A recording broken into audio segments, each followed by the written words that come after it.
Lembra que no último programa de sexta-feira eu cheguei pra você e falei, eu acho que a estratégia do Silvinho é levar o primeiro tempo sem sofrer do adversário, entender o jogo, pra no segundo tempo tentar soltar o time com o apoio da torcida levar os 3 pontos?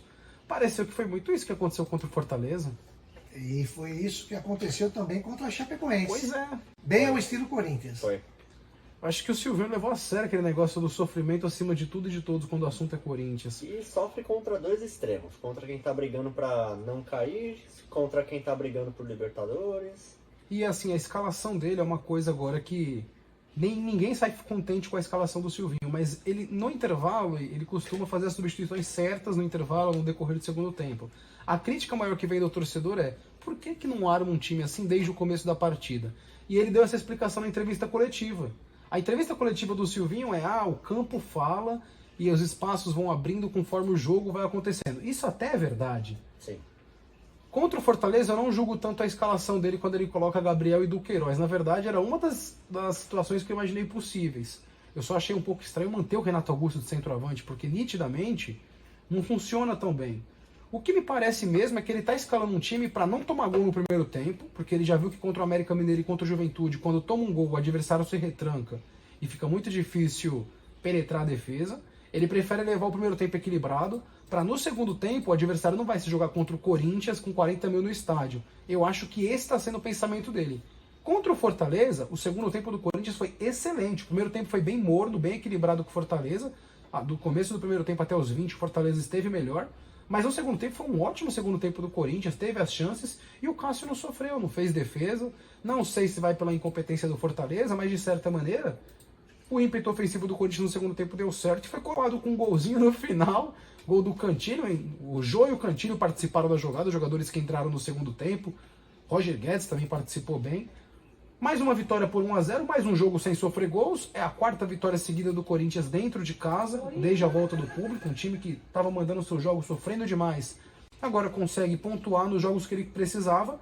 A briga por espaço até o G4 volta a ser uma briga competitiva, já que o Fortaleza perdeu para o Corinthians. Fica um pontinho do Corinthians. E o Bragantino perdeu para o Atlético Paranaense em casa e tem um jogo a mais que todo mundo. Então, caso Fortaleza e Corinthians vençam seus próximos compromissos, eles passam o Bragantino. Então voltou a ter uma competitividade para entrar até o G4. Onde a gente pensava, né, Milton e Samuca, que o 4º e o 5º lugar não iriam ter mais competitividade, que Corinthians e Inter iam brigar pelo 6º e 7º, abriu esse precedente, né? Sim, o campeonato ainda está em aberto, né? Foi uma excelente vitória do Corinthians, confronto direto com o Fortaleza, o jogo chamado de 6 pontos, né?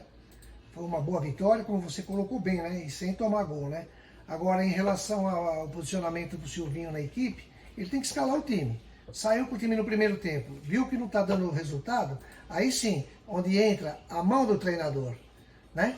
Aí ele faz as mudanças e todas as mudanças foram boas. Ele colocou o Mosquito no lugar do Gabriel Pereira, por exemplo. Foi. Sim, trocou um jogador de velocidade por um outro de velocidade com características diferentes, né?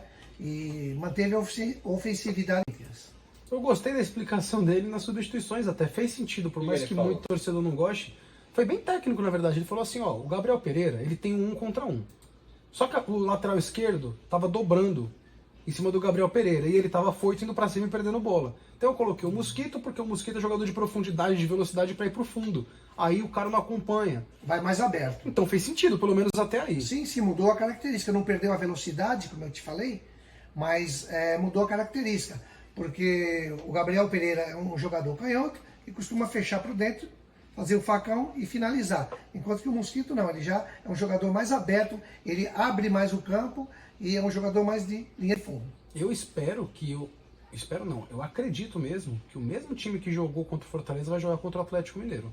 Sem Jô de centroavante, jogando com o Renato Augusto mais por ali para confundir um pouco. Duqueiroz e Gabriel no meio campo para conseguir marcar um pouco mais o Atlético Mineiro para evitar surpresas.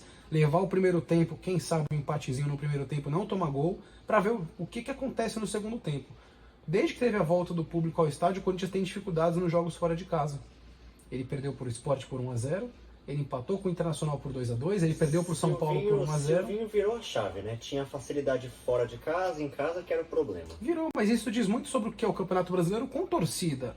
Durante a pandemia a gente se acostumou com um cenário sem torcedor, e agora as equipes mandantes estão mostrando a sua força com o torcedor dentro de casa. O próprio São Paulo.